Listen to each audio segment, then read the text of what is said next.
मी विकास मोहाळ आज आपल्यासमोर एक नर्सिंग क्षेत्रात आम्ही काय करू शकतो असं मार्गदर्शन मिळवण्यासाठी देशसेवेत रुजू असलेले माझ्यासमोर बसलेले माननीय समाधान नामदेवजी पाटील सैन्यामध्ये ITBP म्हणजे पॅरामेडिकल स्टाफ म्हणून देश सेवा करत आहेत आणि सध्या ते उत्तराखंड येथे आपली सेवा देत आहेत.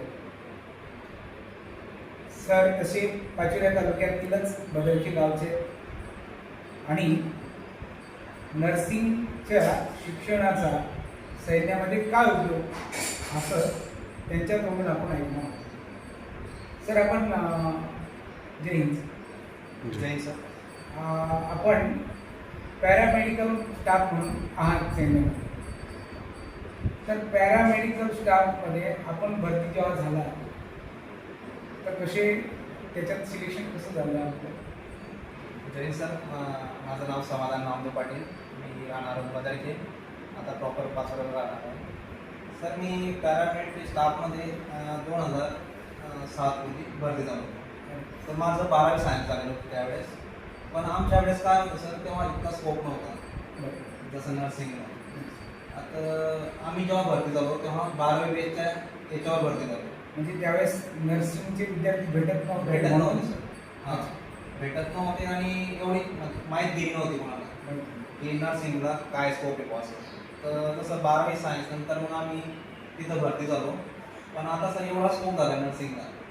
तर आता जर नर्सिंगचे विद्यार्थी म्हणजे भेटत नाही सहसा करून, आणि भेटले तर मग त्यांना बेसिक वगैरे पण चांगलं असतं, रँक पण चांगलं असते आणि सुविधा पण भरपूर असते. हां, आणि एवढा स्कोप झाला आहे तर मी तर असं म्हणेल की आपल्या जे खेड्यापाड्यातले विद्यार्थी आहेत त्यांनी मेहनत घेतली पाहिजे आणि या डिपार्टमेंटला जॉईनिंग केली पाहिजे. म्हणजे तुमच्या म्हणण्याप्रमाणे स्कोप चांगला, म्हणजे सामान्य सैनिकपेक्षा त्यांची रँक चांगली असते सर. चांगली असते. हां, म्हणजे नर्सिंग ते झालेले डायरेक्ट भरती होऊन आता सामान्य जर 12वी बेसवर जरा जातो तर तो एक GD या पदासाठी येतो, जनरल ड्युटी म्हणून येतो. आणि तिथून त्याला मग नर्सिंगमध्ये 12वीच्या बेसवर जसं पॅरामेडिक म्हटलं जातं ITBPमध्ये, आणि आर्मीमध्ये त्याला NA म्हणतात, नर्सिंग असिस्टंट. पण जो विद्यार्थी जसं GNM वगैरे करून येतो तर तो ॲसिस्टंट सब इन्स्पेक्टर म्हणून येतो, ही रँक घेऊन येतो. तर सर तो म्हणजे एक प्रकारचा छोटा ऑफिसर म्हणून अधिकारी म्हणून तिथे येतो. तर त्याला एवढे कठीणाई वगैरे असं काही नसते, सामान्य जीवनशैली असते त्यांची, आणि स्कोप पण चांगला असतात. जास्त मेहनत घ्यायची गरज असते त्याला. इतर सैन्यासारखं त्याला धावपळ करायला लागत नाही. म्हणजे तो एक अधिकारी. आणि जिथं पण जायचं तिथं आपलं हॉस्पिटल झालं आणि आपण आपली ड्युटी केली, आणि देश सेवेचं बी त्यात चांगलं मत होऊन जातं. चांगला फायदा आहे त्याचा. तुम्ही आता नर्सिंग क्षेत्रातल्या किंवा सैन्य भरती करणारे विद्यार्थी किंवा 12वी झालेल्या विद्यार्थ्यांना काय सांगू शकाल? नर्सिंग क्षेत्राबद्दल काय आव्हान करू शकता? मी तर हेच सांगेन सर, माझं जर वैयक्तिक मत आहे, मी तर आमच्या नातेवाईकांना पण हेच सांगतो की तर आपण नर्सिंग क्षेत्रातल्या करिअर आता नुकताच 12वीचा निकाल लागला आहे आणि बऱ्यापैकी ग्रामीण भागातल्या विद्यार्थ्यांना बऱ्याच गोष्टी माहीत नसतात. याची कारण अशी की एकतर आईवडीलही खूप शिक्षित नसतात आणि माहिती ती शहराच्या मुलांना जास्ती असते, ग्रामीण भागात तसं खूप माहिती नसतं.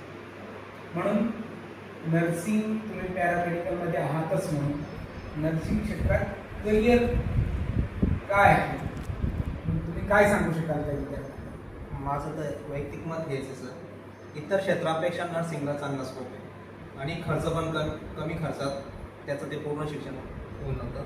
आणि जर त्याला गव्हर्नमेंट जॉब नाहीच भेटणार तर प्रायव्हेट जॉब तर त्याला हमखास मिळतोच. आणि खेड्यापाड्यांमध्ये पण जसं प्राथमिक क्षेत्रात पण त्याला चांगला स्कोप आहे. तर माझं खेड्यातल्या मुलांना हेच आव्हान राहील की बुवा त्यांनी जास्त करून याच्यात सहभाग घेतला पाहिजे, नर्सिंग क्षेत्रात घेतला पाहिजे. आता आपल्या पाचोरा शहरामध्ये विकास पाटील सर यांनी आता आपल्या पाचोरा शहरामध्ये विकास लोहार सर यांनी नाना सोड Narhar Nagraj Patil college of nursing Vrindavan hospital Pachola. एक चांगल्या म्हणजे आनंदाची गोष्ट आहे की अशा याच्यामध्ये त्यांनी सुरुवात केली आणि माझं म्हणणं आहे की जास्तीत जास्त विद्यार्थ्यांनी या सहभाग घ्यावा।